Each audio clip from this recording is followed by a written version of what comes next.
Hello and welcome. My name is Josh Lipton and this is Finance Soup. And I wanted to touch on Peloton again. I had done a video recently of it, and it was one of my first videos. And so I wanted to do a little more structured video because I do have some updated thoughts on it and wanted to just get a little more exact. So, um, full disclosure, I am a shareholder. I am continuing to buy also at these prices, but I am not making any recommendations, just telling you what I'm doing and how I see the company. Um, so Peloton's had a pretty up and down ride. Obviously, shot up during COVID, all the way up to the mid hundreds, then really peaked here. You can see it went up to 162 per share, and it's been a slow decline since then. We're down 45% since the highs. You saw it went all the way down after the tread recall to $83. Temporarily shot back up. I was a buyer there, and now you're seeing it pull back again. And again, I'm buying again at these prices, and I just want to lay out why. So last time I said, you know what, the way I see the company is I look just at the subscription side, ignore um, the actual hardware side. That is the wrong way. So again, just some background. Peloton is a connected fitness company. They sell um, bikes and treadmills that are connected to the internet, and they have a subscription as part of it. So you can watch live classes. So it's really a replacement for the gym. To me, the way I see it is it's the future of fitness. Is instead of going into a gym, you're gonna do classes at home, and there's that whole sense of community, and that's really what has made Peloton so explosive. Is that you get that gym feeling, but from home.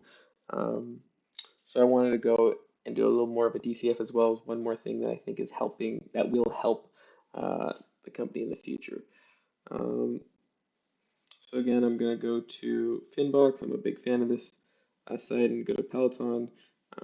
Here's their revenue estimates. I haven't touched them. They estimate over the next 10 years a 10% compound annual growth rate. You can see it's last year's 120%. They see that slowing down significantly, uh, and then bottoming out.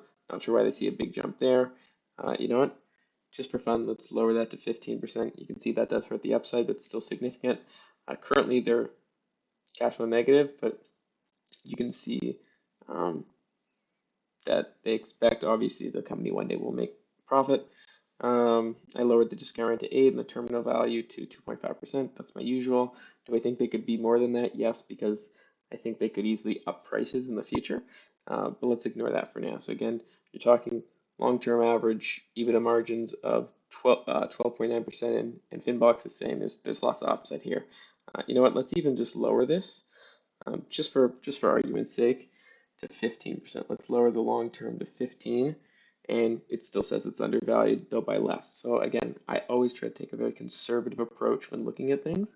Um, so again, I lowered the revenue estimates, I lowered the EBITDA margins.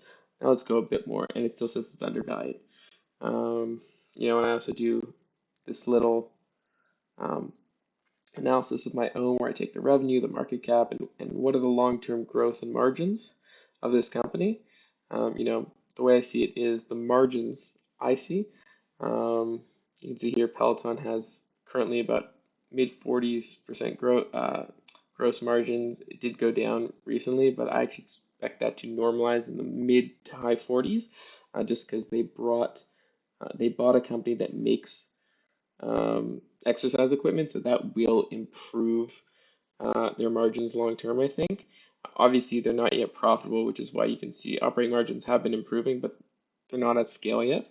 The way I see it is this is the Apple of fitness. That's how I see them.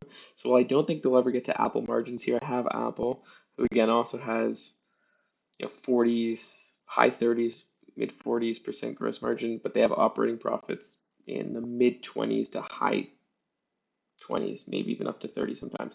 I don't think Peloton will ever get that high, but I could see them getting 15 to 20% margins, maybe even a little higher. But again, I want to stay conservative. So if we look at it again in this chart, I always try to say, what do I need to believe in order to have this be a break-even company?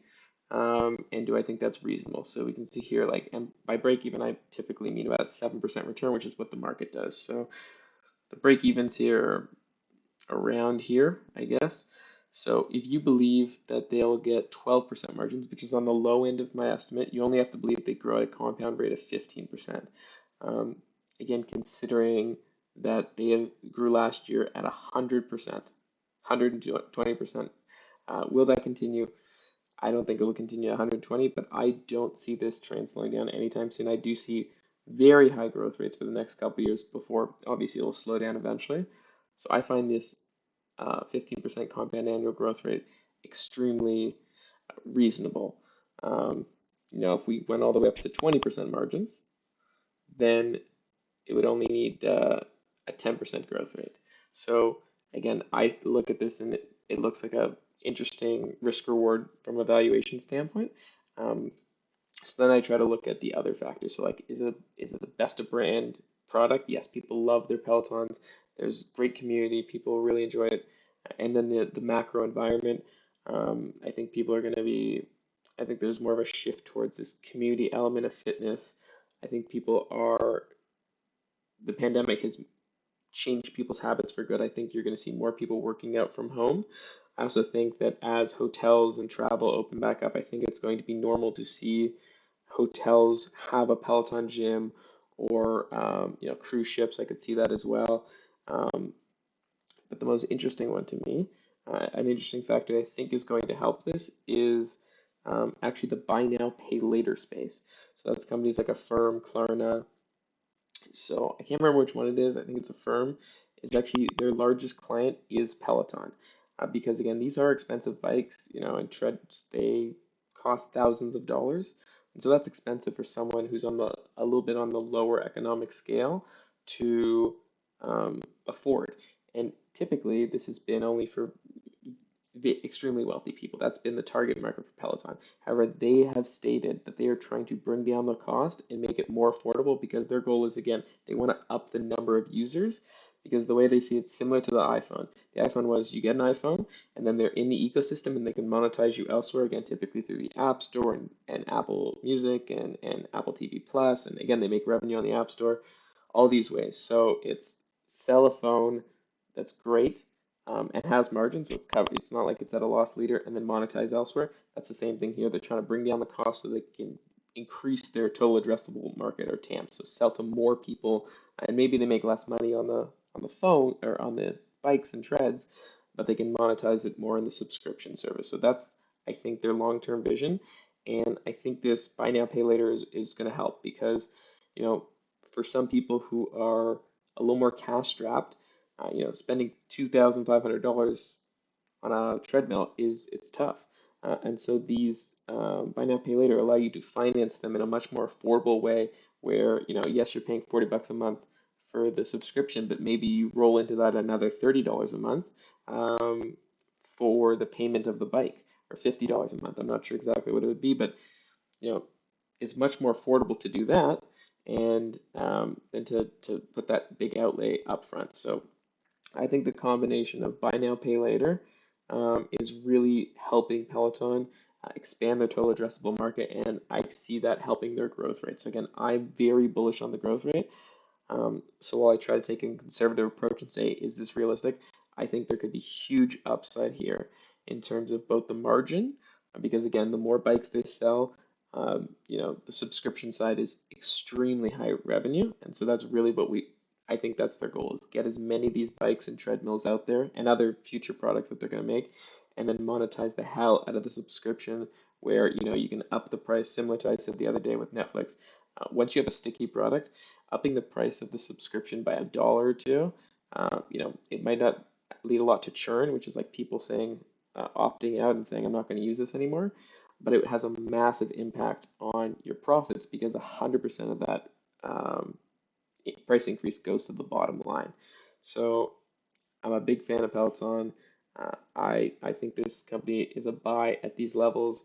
Again, I do want to be like risk reward conservative. So, if it gets above 100, I think I'm going to hold and not keep buying. But at these levels, 85 to 90, I'm a buyer still.